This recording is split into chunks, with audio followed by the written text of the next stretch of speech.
Kashmiri file पे बात करो तो चिल्लाते हैं और कश्मीरियों पे बात करो तो उठ के भाग जाते हैं। पर 8 साल से लगातार भारतीय जनता पार्टी की सरकार है। कई साल से दोनों जगह, कश्मीर में भी और यहां भी, भारतीय जनता पार्टी का शासन है सेंटर में। सवाल यह है कि इस देश के हमारे कश्मीरी भाइयों बहनों को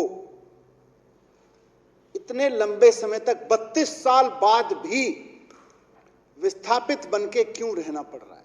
प्रधानमंत्री जी की, पूरी भारतीय जनता पार्टी की इसमें घोर असफलता है और इसकी घोर निंदा की जानी चाहिए कि 8 साल तक आपने कश्मीरियों के दर्द पर राजनीति, 32 साल से राजनीति करते आए हो। 8 साल से आपके हाथ में मौका है। आपको एक एक कश्मीरी भाई को, एक एक कश्मीरी बहन को यह सुनिश्चित करना चाहिए था कि वो जाके अपने कश्मीर में अपने जमीन जायदाद तो देखा है, कश्मीरियों के लिए कैसे कुछ काम किया जाता है, इसको अरविंद केजरीवाल जी से सीखिए। लगभग 25 साल तक कश्मीरी टीचर्स कॉन्ट्रैक्ट पे काम करते रहे दिल्ली के स्कूलों में। भारतीय जनता पार्टी की सरकार थी, 93 से लेके 98 तक भी रही, उसके बाद कांग्रेस की सरकार रही। 1 साल अरुण जेटली जी ने बजट भी रखा दिल्ली की तरफ से, इनका बीजेपी का ही शासन रहा 1 साल, लेकिन उसके बावजूद उन कश्मीरी टीचर्स को परमानेंट करने की इन्होंने फाइल तक नहीं चलाई। बीजेपी के नेता मिलते तक नहीं थे उनसे, कश्मीरी टीचर्स से। उनको एक मीटिंग में सौरभ भारद्वाज जी मेरे पास में लेके आए थे। मैंने माननीय मुख्यमंत्री जी से जिक्र किया कि इस तरह से मेरे पास में करीब एक रिप्रेजेंटेशन लेके 25-30 टीचर्स आए हैं, उसमें से कम उस वक्त 250 के करीब टीचर्स की बात थी कि 250 टीचर्स के करीब हैं।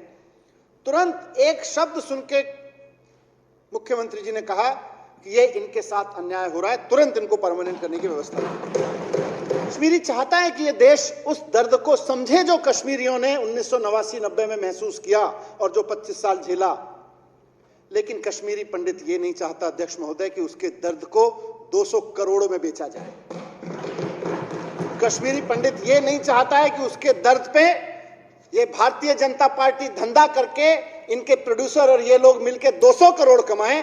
अब 200 करोड़ कमा लिए, बहुत कमा लिया, अब उस दर्द को YouTube पे फिल्म के रूप में उस फिल्म को डाल दो, पूरा देश देखे। और भारतीय जनता पार्टी से मैं इसलिए रिक्वेस्ट कर रहा हूं क्योंकि इन्होंने खूब प्रचार किया है उस फिल्म का। तो जब प्रचार किया है आपने उस प्रोड्यूसर के लिए उस फिल्म का, तो थोड़ी सी इतनी भी चला लो कि भाई अब 200 करोड़ कमा लिए, अब तो YouTube पे डाल दो। और जब प्रोड्यूसर इनकी इतनी बात मान ही रहा होगा, इनका अपना ही होगा, तो उससे मेरी हाथ जोड़ के भारतीय जनता पार्टी से और उनके माध्यम से उनके प्रोड्यूसर से यह भी विनती है, देश के लोगों ने कश्मीरी पंडितों का दर्द देखने के लिए जो पैसे दिए, 200 करोड़ का 200 करोड़ रुपया कश्मीरी पंडितों के वेलफेयर के लिए दे दो। वो जाके अपने घर के चौबारे ठीक करा लेंगे कश्मीरी।